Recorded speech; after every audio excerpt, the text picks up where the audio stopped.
किसान भाइयों और मेरे साथियों, सभी को मेरा सादर नमस्कार।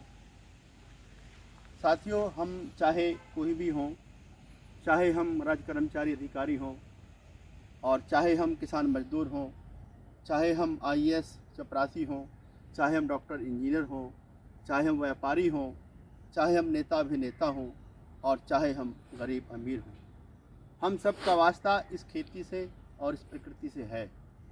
और हम सब का वास्ता इस खेती से और इस प्रकृति से इसलिए है क्योंकि हमारी सुबह को बिस्तर से उठने के बाद और शाम को बिस्तर पर सोने के लिए जाने तक हमें जिन चीज़ों की ज़रूरत पड़ती है, वो सब चीज़ें परोक्ष या परोक्ष रूप से हमें इस खेती से और प्रकृति से ही मिलती हैं।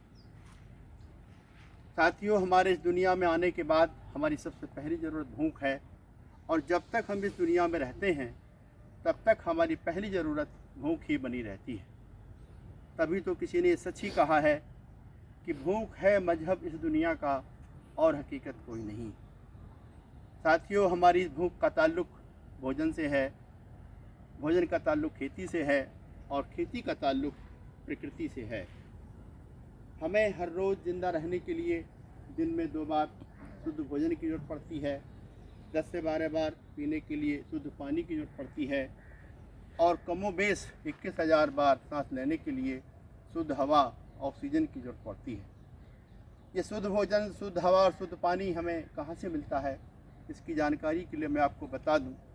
ये शुद्ध भोजन हमें धरती माँ की उर्वरक कोख से मिलता है और ये शुद्ध पानी हमें वर्षा से, जलाशय से मिलता है और ये शुद्ध हवा ऑक्सीजन हमें पेड़ों से मिलती है।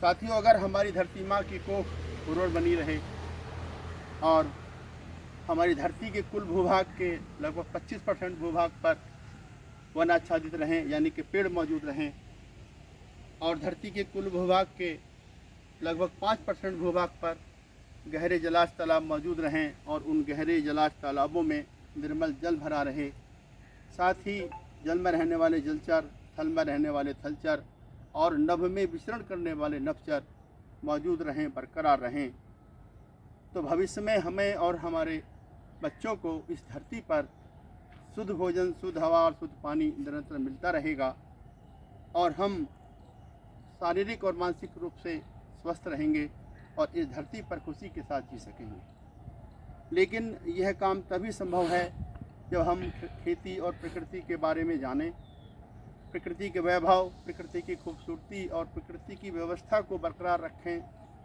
और प्रकृति की व्यवस्था, प्रकृति का वैभव, प्रकृति की खूबसूरती तभी बरकरार रह सकती है जब हम प्राकृतिक संसाधनों का संरक्षण और जैव विविधता का संवर्धन निरंतर करते रहें।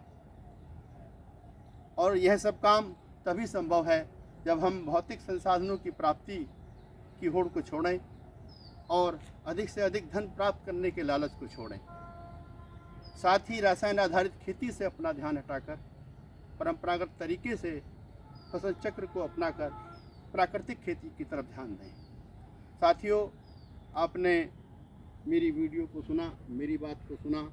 अगर आपको मेरी बात अच्छी लगे तो आप अपनी जिम्मेदारी को निभाएं और हमारी इस वीडियो को अपने साथियों में, किसान भाइयों में, दोस्तों में शेयर कर दें। साथ ही हमारी खेती और प्रकृति के चैनल को सब्सक्राइब कर लें ताकि आगे आने वाली हमारी वीडियो आपके पास आसानी से पहुंचती रहें। मेरी वीडियो सुनने के लिए आप सभी का बहुत बहुत धन्यवाद।